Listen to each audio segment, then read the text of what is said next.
안녕하세요. 한 주간의 이슈를 쉽고 재밌고 날카롭게 풀어드리는 이슈체크 시간입니다. 김주영 기자입니다. 오늘도 막힘없는 경제 분석 김수원 MTN 기업경제센터장님과 함께하겠습니다. 안녕하세요. 네, 안녕하세요. 홈플러스가 기업 회생 절차에 돌입을 하면서 후폭풍이 거세지고 있습니다. 특히 홈플러스 기업 어음이나 전자 단기 사채에 투자한 개인들이 수백억 원의 손실을 볼 가능성이 있다. 이런 내용들이 나오고 있는데요. 기업 어음은 알겠는데 전자 단기 사채에 투자한 개인들은 어떤 구조의 상품에 투자해서 어떻게 해서 손실을 볼 위기에 처해 있는지에 대해서 궁금해집니다. 이 내용에 대해서 자세히 살펴보겠습니다. 저희들이 3월 1일, 2일, 3일 아주 신나게 놀다가 이렇게 다시 업무에 복귀했는데 3월 4일 날 업무에 복귀하자마자 첫날 바로 홈플러스가 전격적으로 기업 회생 절차, 우리가 흔히 하는 말로 이제 법정 관리를 신청을 했다. 그런 소식이 들려왔잖아요. 그래서 유통업계뿐만 아니라 이제 업계 전반적으로 큰 충격을 던졌죠. 왜냐하면 홈플러스가 대형 마트 업계 2위이기도 하고 그동안의 상황이 좀 안 좋기는 했지만 이게 법정 관리까지 신청할 정도냐 그런 생각들을 하고 있었기 때문에 상당히 사람들이 이제 깜짝 놀랐을 겁니다. 이례적으로 생각하고. 그렇죠. 예. 근데 이제 법정 관리를 간 게 지금 문제가 아니고 홈플러스 법정 관리 때문에 개인 투자자들도 수백억 손실을 본다는 그런 이야기가 나오고 있어요. 그럼 사람들이 어떻게 생각하냐면 아니 홈플러스가 상장회사도 아닌데 개인이 손실을 볼 게 뭐가 있겠느냐 이렇게 묻는 분들이 있더라고요. 그게 왜 그러냐면 이런 기사들이 있죠. 개인들도 수백억 원 손실 가능성 휴지에 조각된 홈플러스 단기 채권. 자, 어제 나온 기사인데 그러면 이게 홈플러스가 발행한 무슨 단기 채권에 투자한 개인들이 있구나. 그거 우리가 알 수 있습니다. 그러면 회사가 법정 관리가 지금 개시가 되었으니까 이런 단기 채권 투자자들은 그 채권 상환에 유예가 되고 그 원금 손실 가능성이 이제 굉장히 크죠. 그런데 이제 또 이런 내용이 있습니다. 이제 홈플러스가 발행한 단기 채권은 우리가 그냥 크게 보면 두 가지가 있어요. 하나는 이 기사에 나온 것처럼 CP라고 하는 게 있습니다. 기업음, 이제 커머셜 페이퍼, 요 기업음을 홈플러스가 많이 발행을 했어요. 두 번째는 뭐냐면 이건 조금 어렵습니다. 그 유동화 채권이라고 하는 게 있어요. 홈플러스가 발행을 한 그 유동화 채권에 투자한 개인들도 피해를 볼 수 있다 이건데, 근데 지금 이 유동화 채권에 대해서, 유동화 증권에 대해서 언론에 나온 기사들이 좀 잘못된 내용들이 많아요. 지금 이 기사 같은 경우도 보시면 홈플러스가 받아야 하는 카드 대금을 유동화해 발행한 채권이 3,800억 원에 이른다 이렇게 돼 있잖아요. 그러니까 홈플러스가 카드 회사로부터 받아야 되는 카드 대금을 이렇게 유동화를 해서 유동화에 대해서는 뒤에서 굉장히 자세히 설명을 드리겠습니다. 그렇게 해서 채권을 발행한 게 3,800억 원이고 이걸 개인들이 이제 투자했다가 작살이 났다 이런 얘기잖아요. 근데 홈플러스가 받아야 하는 카드 대금 채권이 아닙니다. 네. 그 뒤에서 좀 더 자세히 설명드릴게요. 그래서 유동화 채권 부분에 좀 집중을 해서 이게 도대체 무슨 말이냐, 이런 건 어떻게 투자했다가 어떻게 피해를 봤다는 거냐, 그걸 설명을 좀 드릴게요. 자, 이 김수원 센터장은 돈이 많은 사람이에요. 그래서 우리 김수원 센터장이 김주영 기자한테 1억 원을 빌려줬어요. 그 다음에 김주영은 1년 뒤에 그 원리금을 이제 상환하기로 그렇게 약속을 한 겁니다. 그러면 우리 김 센터장은 돈이 많기는 하지만 1년 뒤에 김주영한테서 1년 뒤에 돈을 받기에는 너무 기다리기가 지루한 거죠. 그래서 이거 지금 바로 좀 현금화를 하고 싶다 이런 생각을 하게 되겠죠. 이때 등장하는 게 뭐냐면 유동화 전문 회사라고 하는 게 등장하는 겁니다. 이제 이거는 페이퍼 컴퍼니니까 그냥 SPC라고 하는 거예요. 그냥. 이 증권사가 만드는 겁니다. 자, 증권사한테 이거 유동화 전문 회사라는 것을 만들어라 해서 증권사가 이걸 만들면 이 김수원 센터장은 김주영한테서 받아야 될 채권을 이렇게 유동화 전문회사한테 넘겨주는 거예요.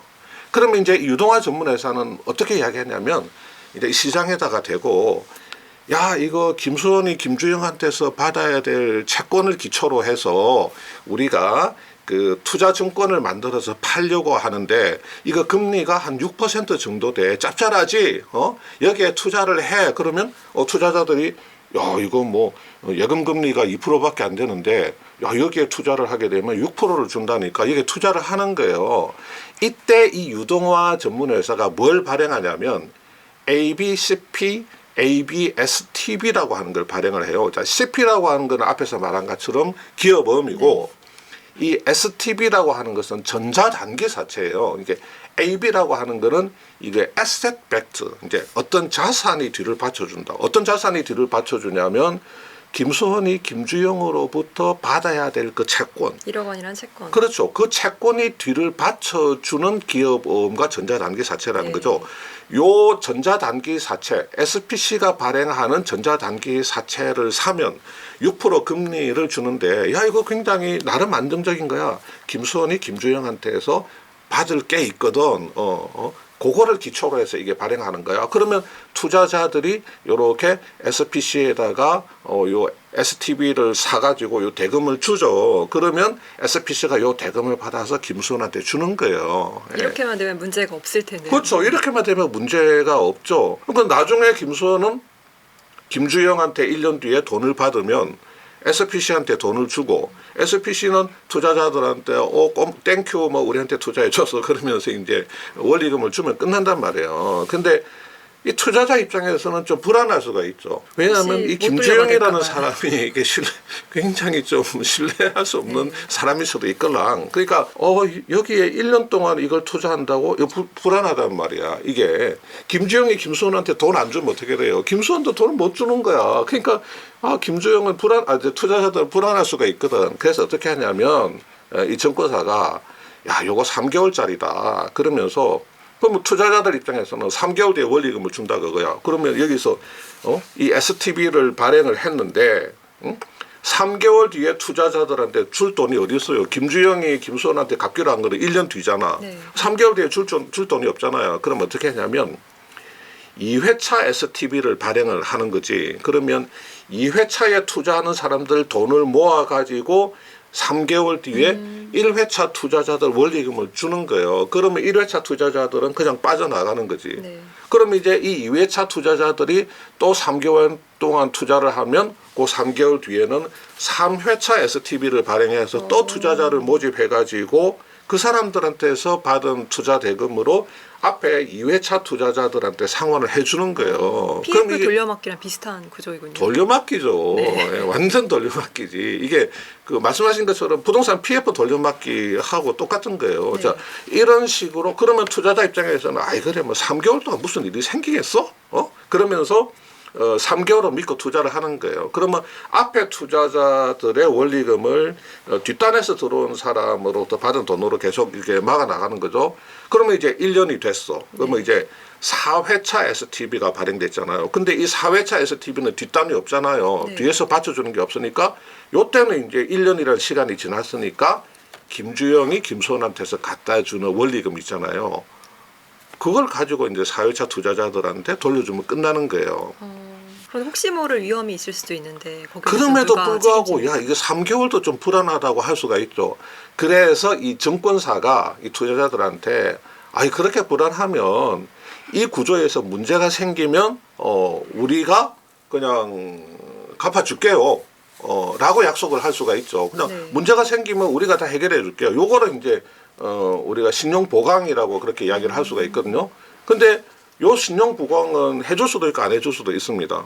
부동산 PF 같은 경우는 대부분 이 신용 보강을 해주는 경우가 많지만 네. 이런 일반적인 그 유동화 단계에서는 신용 보강을 안 해주는 경우도 많죠. 그러면 이제 그 홈플러스로 한번 넘어가서 홈플러스에 대해서 설명을 드릴게요. 그러면 도대체 홈플러스는 저 유동화라고 하는 게 이제 어떻게 그렇게 만들어졌느냐?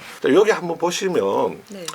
홈플러스가 있고 여기 납품업체가 있잖아요. 자 그러면 납품업체가 홈플러스에 이렇게 납품을 했어. 그러면 홈플러스가 납품 받은 데 대해서 결제를 해줘야 되잖아요. 네. 근데 이거를 이렇게 카드로 결제를 해주는 거예요. 우리 개인들의 신용카드로 뭔가를 사듯이 홈플러스라는 회사도 이 법인도 법인으로서 쓸 수 있는 카드가 있단 말이에요. 그러면 납품업체한테 카드로 결제를 해줘. 그러면 카드사가 납품업체한테 납품 대금을 먼저 줘요. 카드사가 납품업체한테 홈플러스는 카드로 결제하고 카드사가 이렇게 납품 대금을 납품업체들한테 준단 말이에요. 네. 그럼 홈플러스는 어떻게 해야 돼요? 나중에 카드사한테 돈을 줘요. 그렇죠. 나중에 카드사한테 카드 대금을 납부를 하면 된단 말이야. 나중에. 자, 그렇게 되면 카드사는 채권자고 이 홈플러스는 채무자죠. 네. 이런 구조가 되는 거거든. 근데 카드사 입장에서는 이제 아까 김선 센터장이 했듯이 야, 이거 뭐 나중에 홈플러스가 대금 납부할 때까지 기다리지 말고 현금화를 해야겠다. 그렇지, 빨리 현금화를 해야 되겠다. 그게 이제 유동화거든요. 네. 자, 그러면 똑같은 구조로 자, 증권사를 시켜서 유동화 전문회사 SPC를 만듭니다. 그러면 이 카드사하고 유동화 회사가 이제 이렇게 계약을 하게 되는 거죠. 그래서 유동화 전문회사 SPC를 만들고 이 유동화 전문회사가 이제 시장에서 그 투자자들한테 야, 이거 카드사가 홈플러스한테서 받을 돈이 있어, 채권이 있어. 이걸 기초로 해서 우리가 투자증권을 만들어서 너네들한테 팔려고 하거든. 그러니까 금리가 6.5%야. 금리 어마어마하게 높지. 좋지. 그러면서 이제 사라고 홈플러스 하는 다들 거야. 아시죠? 홈플러스 유명하잖아. 아주 좋아 홈플러스 뭐 이러면서 이제 사라고 하니까 이 주로 이제 뭐 증권사 같은 데들이 요 유동화 전문회사가 발행했는 앞에서 말씀드린 ABS-TB 저 자산이 뒷받침해주는 전자단기 사채 뭐 이런 거를 발행해주면 증권사가 이걸 사요. 근데 증권사가 이걸 사가지고 원리금 들어올 때까지 갖고 있지를 않아. 증권사는 그 브로커리지 하는 애들이기 때문에 증권사의 리테일 부서, 소매 부서에서 이걸 개인 투자자한테 판단 말이에요. 그럼 이제 개인들한테 전화를 하는 거지. 김주영 사모님이시죠? 이번에 대박 고금리 상품이 나왔어요. 그러면서 이제 하면 우리 이제 김주영 사모님이 그래요? 땡큐 그러면서 여기에 투자를 하는 거예요. 이런 식으로 증권사는 이거를 다시 개인 투자자나 아니면 회사 같은데 법인 투자자들한테 판단 말이에요. 이렇게 해서 홈플러스를 원천적으로 홈플러스를 채무자로 하는 전자단기 사채가 이런 식으로 발행이 돼가지고 개인 투자자들한테 흘러가게 되는 겁니다. 네. 그러면 뭐예요? 홈플러스가 나중에 카드사한테 돈을 잘 갚아주면 카드사는 SPC한테 돈을 흘려주고 SPC는 다시 투자자들한테 돈을 흘려주면 정말 깔끔하게 끝나죠. 그런데 지금처럼 문제가 생기면 어떻게 되는 거예요? 문제가 생기면 홈플러스가 어려워졌어. 법정관리 신청을 했어. 그러면서 채권 채무가 동결돼서 그러면 상환 못하게 되는 거죠. 그러면 여기 개인 투자자들은 기다려야 되는 거예요.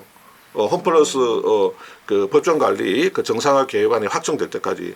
그러면 그 정상화 계획안에서 이런 그 채권 채무에 대해서는 우리가 정상적으로 원리금 주겠습니다. 그렇게 안 나와요. 자, 원금 뭐 20% 뭐 30% 깎고. 담보를 가진 채권자들은 다 회수하겠지만 이런 거는 무담보 채권이거든요. 그러면 채권 원금에서 20% 깎고 나머지 80%는 뭐 10년에 걸쳐서 뭐 분할 상환한다든지 아니면 원금 50% 깎고 뭐 이렇게 한다든지 그렇게 되는 거죠. 이렇게 해서 개인 투자자들이 수백억 손실을 볼 우려가 있다 그 얘기군요. 그렇죠. 그러니까 지금 홈플러스가 이걸 정상적으로 결제를 해주면 원금을 회수할 수 있겠지만 이 구조에서도 이게 증권사들의 신용 보강이 안 들어갔어요. 네. 증권사의 신용 보강이 안 들어갔기 때문에 홈플러스에 문제가 생기면 이 개인 투자자들은 그냥 그대로 손실을 따는 수밖에 없는 그런 구조가 됩니다. 그래서 이번에 홈플러스에서 법정관리 신청을 하면서 뭐라고 그러냐면 우리가 발행했던 이런 단기금융 채권의 신용 등급이 A3였다. 단기 채무의 신용 등급은 A1이 제일 높습니다. 제일 좋아요. 그 다음에 A2, 그 다음에 A3, 그 다음에 B, C, D. D는 완전히 디폴트, 쓰레기가 되는 건데 A1이 제일 좋고 A2가 그 다음이고 A3니까 홈플러스는 A3였다는 거죠. 근데 A3도 플러스 마이너스가 있어요. A3 중에서도 A3 플러스가 제일 위에고 그 다음이 A3고 그 다음이 A3 마이너스인데 A3를 받았다가 신평사들이 2월 말에 A3 마이너스로 조정을 해버렸거든요. 그러니까 등급을 한 등급, 한 노치를 다운시켜 버리니까 홈플러스에서 아니 A3 등급을 받게 되면 A3 마이너스 등급을 받게 되면 우리가 이런 식으로 단기 금융 조달이 막히게 됩니다. 누가 이거 우리 걸 살려고 하겠어요? 그래서 몇 달 안에 우리가 자금이 막히게 될 것 같으니까 지금 미리 선제적으로 법정관리 신청을 해서 회사 정상화를 시도하겠습니다. 이렇게 된 거거든요. 그러니까 이제 한번 보세요. 이게 이제 한기평인가 한신평인가 자료인데, 자, ABS TV를 발행을 했죠, 그죠? 네. 전자단기 사채를 발행을 했는데 한번 보세요. 이게 자 2월 15일, 25일 이제 만기가 돌아오는 게 3월 5일, 3월 10일, 16일, 25일, 4월 4일.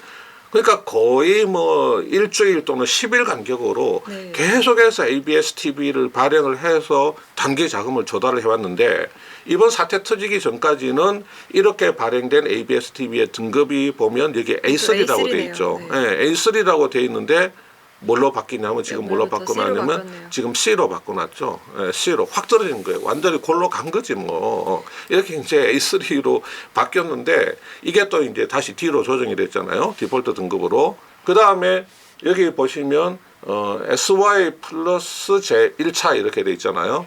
이 SY 플러스 제1차 주식회사, 이게 아까 말씀드렸던 유동화 전문 회사예요. SBC 증권사들이 군요. 만든 유동화 전문 회사예요. 보시면 자 현대카드, 롯데카드 있잖아요. 그러니까 현대카드하고 롯데카드가 홈플러스가 납품업체에다가 카드 대금 결제해 준 거를, 그 대금을 현대카드하고 롯데카드가 납품업체에 먼저 돈을 준 거야. 그러면 현대카드하고 롯데카드는 홈플러스로부터 카드 대금을 회수를 해야 되는데 그거는 시간이 걸릴 수 있으니까 미리 그것을 유동화를 했는 거예요. 그래서 2월 25일 날 ABS TV를 발행을 했겠죠. 이거 만기가 언제, 결제 언제 돌아오냐면 5월 26일 날 돌아오는 거야. 그러면 여기에 투자를 한 사람들이 있을 거란 말이에요. 2월 말에 투자를 하고 5월 말에 상환 받기를 고려하고 있던 사람들 지금 문제가 생긴 거예요. 예를 들면 5월 이런 초에 것들. 증권 차환 만기도로에서 문제가 생길 수 있다는 게 바로 이 얘기였군요. 그렇죠. 여기 보면 A3라고 돼 있잖아요, 등급이. 네. 이거는 여기 날짜가 2월 25일로 돼 있는 거예요. 2월 25일까지는 이거를 A3로 평가를 해서 발행이 된 거예요. 근데 불과 한 일주일여 만인 3월 4일 날 이게 D등급으로 갚버린 거야. 이게 훅 갚버린 거예요. 네. 자, 그러면 우리가 이제 또 하나의 이슈가 될 수 있는 게 뭐냐면, 이 ABS TV라고 하는 게 이게 상거래 채권이냐, 아니면 이게 금융 채권이냐, 이것도 이제 굉장히 중요한 문제인데, 우선은 상거래 채권에 대해서는 우리 홈플러스도 이거를 정상적으로 결제를 하겠다. 뭐 상거래에서 발생한 거니까 이런 입장을 밝혔는데, 금융채권은 법정관리 그 신청이 들어가면 금융채권은 그로부터 그냥 동결이 되는 거예요. 못 받을 가능성이 커지는 그렇죠. 거죠. 근데 이게 이제 좀 애매하다고 이야기하는 사람들이 있어요. 이거 뭐야, 이거 납품업체가 원천이니까 이거 상거래 채권으로 봐도 되는 거 아니야?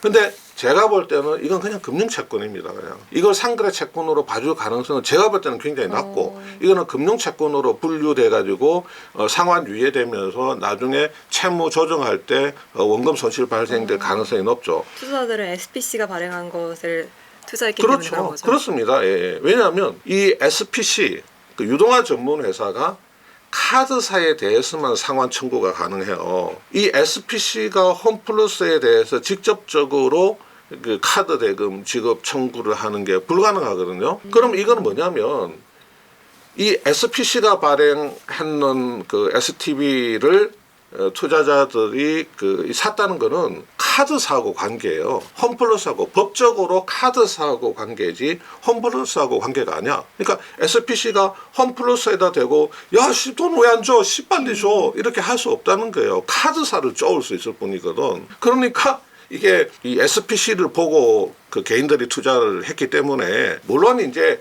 홈플러스 카드 이런 구조는 알지만 법적 관계는 SPC와의 관계고 SPC는 또 카드사와의 관계이기 때문에 이거는 금융채권으로밖에 볼 수가 없을 것 같고요. 자, 그 다음에 이제 잠깐 하나 보시면 홈플러스 단기 사채 신용 등급은 계속 떨어져 왔죠. 이번에 이렇게 완전히 D등급까지 완전히 이제 지옥으로 이렇게 추락을 했는데, 홈플러스 단기 사채 신용 등급이 이렇게 떨어져 왔다는 건 뭐냐면 그만큼 계속해서 금융 비용 부담이 엄청나게 커져왔다. 그렇게 이야기를 할 수가 있죠. 그 다음에 여기 제일 위에 까만 점선이 A3 마이너스 등급 CP의 금리인데 이게 뭐 2022년, 23년만 해도 한때 8%, 9%, 10%까지 갔었죠. 그죠? 지금은 떨어졌다고 해도 한 6%에서 7% 사이예요. 그러니까 이 부담이 이게 작지 않은 거죠. 그러니까 이제 우리가 생각했을 때 야 무슨 홈플러스가 채무자로 되어 있는 저런 전단체나 CP를 왜 샀지? 왜 샀겠어요? 왜 샀을까? 금리를 많이 주니까요. 당연하죠.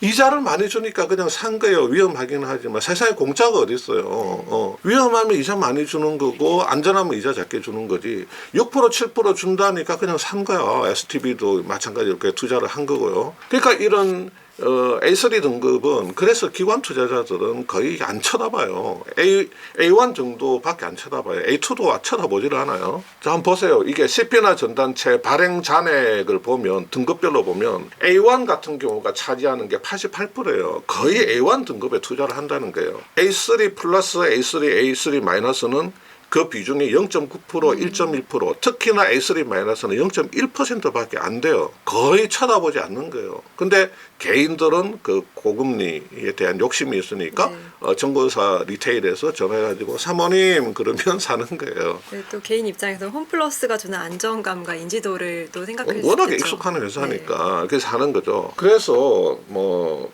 이제 조금 정리를 하자면 또 이런 기사가 있어요. 이거는 이제 사족 같은 거고 뭐 홈플러스 편을 드는 건 아닌데 기업회생 신청 열흘 전까지도 수십억 규모 단기 사채를 발행한 것으로 확인됐다. 그러니까 뭔가 홈플러스 뭐를 해줘도가 아니냐 뭐 그런 건데 어쩔 수 없어요. 홈플러스는 그냥 계속해서 그렇게 단기 금융을 해서 굴려온 거예요. 열흘 전이 아니라 5일 전에 발행할 수도 있고 3일 전에 발행할 수도 있는 거예요. 왜 너네들 신용등급 하락을 예상 못했냐 이렇게 질책을 할 수는 있는데 너네들 법정관리 신청하기 열흘 전까지도 발행했네?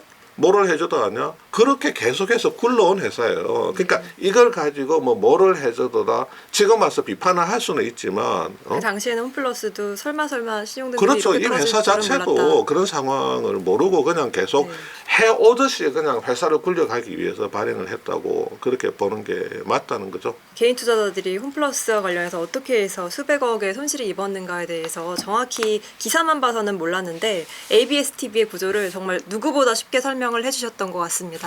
네, 오늘도 귀한 말씀 감사합니다. 네, 감사합니다.